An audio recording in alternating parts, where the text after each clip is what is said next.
అధికారంలోకి రాగానే అధికారంలోకి వచ్చిన మొదటి 3 నెలల్లో పొట్ట కొట్టింది బీసీలు పొట్టే కొట్టాడు.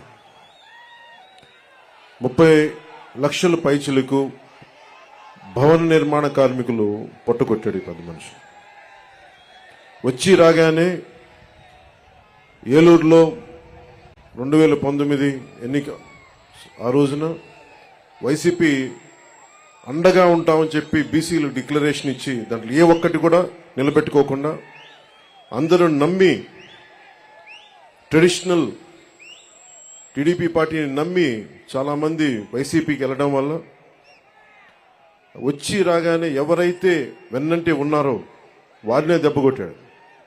ఊహించుకుని 30 మంది పైచిలకు భవన నిర్మాణ కార్మికులు ఆత్మహత్యలు చేసుకున్నారు.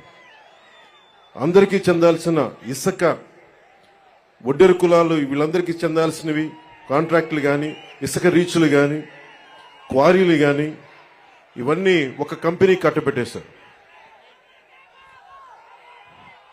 మన వైఎస్ జగన్ చేసిన దాంట్లో ముఖ్యంగా వైసీపీ ప్రతిపక్ష నేతగా ఉన్నప్పుడు బీసీల గర్జన పేరు మీద ఏలూరులో ప్రత్యేకమైన సభ నిర్వహించి చాలా హామీలు ఇచ్చారు. బీసీలకి ఏటా జగన్ చెప్పింది బీసీలకి ఏటా 15,000 కోట్ల రూపాయల చొప్పున కేటాయిస్తామని చెప్పారు. 5 ఏళ్లలో 75,000 కోట్ల రూపాయలు బీసీల సంక్షేమానికి కేటాయిస్తామని చెప్పారు. వాస్తవానికి 0. బీసీ కేటగిరీల్లో అన్ని కులాలకి 153 కులాలను గుర్తించమని బీసీ సంఘాలందరూ కోరుకుంటా ఉంటారు. దాన్నే కుదించి 139 కార్పొరేషన్లు పెడతామని చెప్పి దానిని 53 కార్పొరేషన్లు కుదించి 56 కార్పొరేషన్లు కుదించి వాటికి కుర్చీలు కూడా లేని పరిస్థితి. బడ్జెట్ 0. వైఎస్ఆర్ చేయూత పథకం కింద 45 ఏళ్లు నిండిన ప్రతి మహిళకి 75,000 అందిస్తామని చెప్పారు. బీసీ మహిళలకి పథకం అందుతున్న లబ్ధిదారుల్లో చాలా వరకు కోత పడతా ఉంది. శాశ్వత ప్రాతిపాదికన బీసీ కమిషన్ ఏర్పాటు చేస్తామని చెప్పారు. ప్రత్యేక బీసీ కమిషన్ ఊసేలేదు. బడ్జెట్లో 3వ వంతు బీసీలకు కేటాయిస్తామని చెప్పారు. అది పూర్తిగా విస్మరించారు. ఇందాక బీసీ డిక్లరేషన్ చూస్తున్నప్పుడు బీసీ ప్రత్యేక రక్షణ చట్టం చూడగానే నాకు ఒకటే గుర్తొచ్చింది. వైసీపీ పాలన వచ్చినప్పటి నుంచి దాదాపు 23 నుంచి 26 వేల మంది బీసీల పైన కేసులు పెట్టారు. 300 మంది బీసీలని చంపేశారు. ఇక అచ్చెన్నాయుడు గారు లాంటి బీసీ నాయకుల మీద ఎలాంటి దాడులు జరిగినాయో, ఇక ఎస్సీల మీద ఎలాంటి దాడులు జరిగినాయో మీ అందరికీ తెలుసు. ముఖ్యంగా ఈరోజు బీసీ సభలో కాబట్టి ప్రత్యేకంగా బీసీ నేను సంఘటనలు చెప్తా ఉన్నాను. ఇందాక సోదరులు లోకేష్ గారు చెప్తున్నట్టుగా గుంటూరు జిల్లాలో జరిగిన సంఘటన, పాపం అమర్నాథ్ గౌడ్ అక్కని ఏడిపిస్తా ఉంటే అడ్డుకున్నందుకు వైసీపీ నాయకులు చెరుకు తోటలోకి తీసుకెళ్లి పెట్రోల్ అంటించి చంపేశారు. చాలా హృదయం కలిచివేస్తుంది. పట్టించుకునే వాళ్ళు లేరు, మాట్లాడేవాళ్ళు లేరు. వైసీపీలో ఉన్న బీసీ నాయకులు కూడా మీరు కూడా ఒకసారి పునరాలోచించుకోవాలి. గుడ్డిగా గనుక వైసీపీ నాయకులు వెనకేసుకొస్తే కులానికి కూడా ద్రోహం చేసిన వాళ్ళు అవుతారు. ఒకసారి ఆలోచించుకోండి. అలాగే 23 నుంచి 26 వేల మంది బీసీ యువత బీసీ ప్రజల్ని కేసులు పెట్టారు. ఇదివరకు ఎస్సీ పరిరక్షణ చట్టం ఎలా ఉంది, ఎస్సీ ఎస్టీ అట్రాసిటీ యాక్ట్ ఎలా ఉందో ఈ రోజున వైసీపీ పాలనలో బీసీలకు కూడా ప్రత్యేక రక్షణ చట్టం అవసరమైంది. అది చెప్పగానే మొట్టమొదట బీసీ రక్షణకి చాలా అవసరం అని చెప్పి మనస్ఫూర్తిగా నా మద్దతు తెలిపాను వీటన్నిటికీ. ఈ రోజున జనసేన సంబంధించినంత వరకు బీసీలకి సంబంధించి నేను రామ్ మనోహర్ లోహియా గారి సిద్ధాంతాలకి ఆకర్షితునైన వాడిని. బీసీలకి సాధికారత ఉండాలి, ఇవన్నీ ఆలోచించేవాడిని. బీసీలకి మిగతా కులాలకి ఐక్యత ఉండాలి. కేవలం సంఖ్యాబలం ఉన్న బీసీ కులాలే కాదు, అల్పసంఖ్యాక బలం ఉన్న బీసీ కులాలకు కూడా ఎక్కువ అభివృద్ధి రావాలి. బీసీ కులాలన్నిటికీ ఎంతసేపు యాచించే స్థాయి నుంచి శాసించే స్థాయిలో బీసీ కులాలు ఉండాలి మనస్ఫూర్తిగా ఆకాంక్షించేవాడిని, కోరుకునేవాడిని. బీసీ కులాలు భారతదేశపు సంస్కృతికి సాంప్రదాయాలకి వెన్నెముక. బీసీ కులాలు లేని సమాజం, బీసీ కులాలు లేని భారతదేశం మనం ఊహించుకోలేం. భారతదేశం సంస్కృతి సాంప్రదాయాలని కాపాడుతుంది మెజారిటీ బీసీ కులాలే కాపాడుతూ ఉన్నాయి. అలాంటి బీసీ కులాలు చేతి వృత్తుల్ని కానీ, ముఖ్యంగా దేవాలయాల్లో మనకి ఆచార వ్యవహారాల్లో బీసీ కులాల తాలూకు వృత్తి నైపుణ్యాన్ని, చేతి కళల్ని ముఖ్యంగా దేవాలయాలు కార్యక్రమాలకు అనుసంధానం చేయాలి. తద్వారా వాళ్ళకి చాలా బలమైన ఆర్థిక పరిపుష్టి కలిగించే అవకాశం ఉందని నాకు చాలా మంది బీసీ మేధావులు చెప్పారు. దానిని ఒకసారి నారా చంద్రబాబు నాయుడు గారి దృష్టి కూడా తీసుకెళ్లి దాన్ని ఇంప్లిమెంట్ చేసేలాగా ఖచ్చితంగా దాన్ని ముందుకు తీసుకెళ్తాం. ముఖ్యంగా వడ్డెర కులస్తులు బ్లాస్టింగ్లు జరుగుతూ ఉంటాయి. కొడుతున్నప్పుడు డ్యాముల నిర్మాణం కానీ, రైల్వే లైన్ల నిర్మాణం కానీ ఇవన్నీ వడ్డెర కులస్తుల ద్వారా జరిగాయి బ్రిటిష్ హయాంలో. అలాంటి వడ్డెర కులస్తులు ఈ రోజున పాపం బ్లాస్టింగ్ లో దెబ్బలు తింటా ఏ క్వారీలు కొడతారో ఆ క్వారీలకు వాళ్ళకి హక్కు లేకుండా పోయింది. జనసేన తెలుగుదేశం ప్రభుత్వం ఉమ్మడి ప్రభుత్వంలో వడ్డెర్లకి బలమైన ఆర్థిక పరిపుష్టి వచ్చేలా వాళ్ళకి ఖచ్చితంగా వారికి దాంట్లో సింహభాగం ఉండేలా చూడాలని మనస్ఫూర్తిగా కోరుకుంటా ఉన్నాం.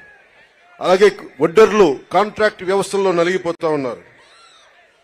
వడ్డెర్లు మనకి ముఖ్యంగా ఈ క్వారీ మైనింగ్ లో చనిపోతే కాంట్రాక్టులు మట్టి ఖర్చులు తప్ప ఇంక దేనికి అండగా నిలబడే పరిస్థితులు లేదు. నేనే స్వయాన కర్నూలులో ఈ పరిస్థితిని చూశాను. అలాగే యువతరం బీసీ యువతలో కుల వృత్తుల మీద ఆధారపడలేని పరిస్థితి ఉంది. ప్రత్యామ్నాయ అవకాశాలు కావాలి. వీటన్నిటి మీద చాలా సమూలంగా ఆలోచించాల్సిన అవసరం ఉంది. దాన్ని కూడా మేము పరిగణలోకి తీసుకొని ఈ రోజున బీసీ డిక్లరేషన్లు ఇచ్చినవి కాకుండా మీకు ముఖ్యంగా బీసీ యువతకి, మహిళలకి, పెద్దలందరికీ కూడా మీకు ఆర్థిక పరిపుష్టి వచ్చేలాగా, మీరు సంపదకి యాచించకుండా సంపదని సృష్టించేలాగా అలాంటి పథకాలు ఉండాలి. పథకాల కోసం మేము అహిర్నిశలు తెలుగుదేశం నాయకులతో కలిసి కృషి చేస్తాను మనస్ఫూర్తిగా మీకు తెలుపుకుంటా ఉన్నాం. అలాగే ఇంకొకటి పెద్ద సమాజమైన వాడబలిజ, అగ్నికుల క్షత్రియులు, జాలరి, పల్లెకారులు, పల్లెకాపు, గంగపుత్రులు, ముతరాసులు, ఇవన్నీ ఇత్యాది పల్లెకారుల కులాలన్నీ కూడా ప్రత్యేకమైన దృష్టి సారించాలి. దాదాపు 794 కిలోమీటర్ల తీర ప్రాంతం ఉండి ఈ రోజుకి జట్టీలు లేకుండా ఇబ్బంది పడతా ఉన్నారు.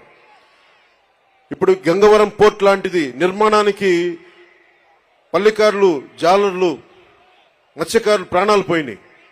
తిరిగి వాళ్ళకి ప్రత్యామ్నాయ అవకాశాలు కల్పించడంలో నిజంగా వెనుకబడి ఉన్నాం. తెలుగుదేశం జనసేన ప్రభుత్వం రాగానే అలాంటి మత్స్యకారులందరికీ అండగా ఉంటాం.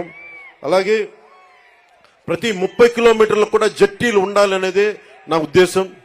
దాన్ని కూడా చంద్రబాబు నాయుడు గారి దృష్టికి తీసుకెళ్లి ప్రభుత్వం ఏర్పాటు చేయగానే ఎంత తొందరగా ప్రారంభించాలో, ఎంత త్వరగా జట్టీలు ప్రారంభించాలో కూడా దాని వైపు దృష్టి సారిస్తాం. ముఖ్యంగా మత్స్యకారుల పిల్లల్లో బాల కార్మికులు ఎక్కువైపోయారు, స్కూళ్లు సరిగ్గా లేక. అలాంటి చోట్ల ఆశ్రమ పాఠశాలలు ప్రారంభించాలని నేను మనస్ఫూర్తిగా ఆకాంక్షిస్తున్నాను.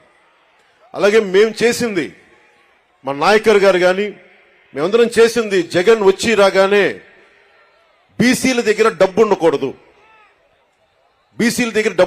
పల్లెకారుల దగ్గర డబ్బు ఉండకూడదు, మత్స్యకారుల దగ్గర డబ్బు ఉండకూడదు అని చెప్పి జీవో 217 పట్టుకొస్తే ఆ రోజున మేము నర్సాపూర్లో నేనే స్వయంగా ఆ జీవో 217 2 ముక్కలుగా చించేశాం. ఏదైనా సరే ఒకటే మాట చెప్పి నేను ముగిస్తా ఉన్నాను. మీ అభివృద్ధికి 153 కులాల సముదాయమైన బీసీ కులాలకి జనసేన అండగా ఉంటుంది. మీకు ఆర్థిక పరిపుష్టిని చేకూర్చేలా మీకు అండగా ఉంటాం. మీ మీద దాడులు జరిగితే మా ప్రాణాలు అడ్డేసి మరి మిమ్మల్ని కాపాడుకుంటాం. అలాగే అన్ని కులాలతో కూడా, ముఖ్యంగా మన బీసీ కులాల్లో కూడా ఐక్యత చాలా అవసరం. ఈ రోజున మనల్ని మనం ముందుకు తీసుకెళ్లాల్సిన పరిస్థితి ఉండి 153 కులాలంటే దాదాపు 53% పై శాతం జనాభా, 5 కోట్ల జనాభాలో అత్యధిక శాతం బీసీలే. అత్యధిక శాతం ఉండి ఈ రోజున మన ప్రాణరక్షణకి చట్టాలు కల్పించుకునే పరిస్థితిలో ఉన్నామంటే జగన్ గారి నుంచి అది జగన్ గొప్పతనం కాదు, మన అనైక్యత, మన బీసీ కులాల్లో ఉన్న అనైక్యత. మన ఐక్యతగా ఉంటే ఏ జగన్ కాదు, ఏ భూతం కూడా మనల్ని ఏమీ చేయలేదు. నేను అందుకనే ఇదే మంగళగిరిలో వైసీపీ వ్యతిరేక ఓటు చీలకూడదు అన్న మాట అన్నానంటే మన బీసీలు బాగుండటానికి కూడా దాని వెనుక మూల కారణం. మీ భవిష్యత్తు బాగుండాలి, అందరూ ఆనందంగా ఉండాలి. భవిష్యత్తులో మీకు జనసేన ఈ కూటమి తరపు నుంచి ఎప్పుడు మీకు అందుబాటులో ఉంటాం. ఎందుకంటే టీడీపీకి ఉన్న మంచి పేరే రామ్ మనోహర్ లోహియా గారి ఆలోచన ధోరణితోటి బీసీలకి అత్యధికంగా పీటు వేసిన పార్టీ. దాన్ని ఎవరు కాదనరు, విస్మరించలేరు. మనస్ఫూర్తిగా వెనకబడ్డ కులాలకి అండగా నిలబడినందుకు రామారావు గారిని ఒక్కసారి స్మరించుకుంటూ, మనస్ఫూర్తిగా మహానుభావుడు, నిజంగా అధికారం రాని కులాలకి అధికారాన్ని కల్పించిన వ్యక్తి. రామ్ మనోహర్ లోహియా గారి స్ఫూర్తిని 80s లో ఆయన ముందుకు తీసుకెళ్లారు. అలాగే ఈ రోజున మనందరిపైన ఉన్న ఇది బాధ్యత కూడా, ఇంకా చాలా కులాలు ఉండిపోయినాయి దూరంగా. జగన్ వచ్చి రాగానే 34% ఉన్న స్థానిక ఎన్నికల్లో 34% బీసీలకు రిజర్వేషన్ ఉంటే దాన్ని 24% తగ్గించారు. 24% తగ్గిస్తే 16,800 మంది బీసీలు స్థానిక నాయకత్వాన్ని కోల్పోయారు. తిరిగి జనసేన తెలుగుదేశం ప్రభుత్వం రాగానే ఇదివరకట్లాగే 34% పునరుద్ధరించాలి. అలాగే బాగా నచ్చింది నాకు ఈ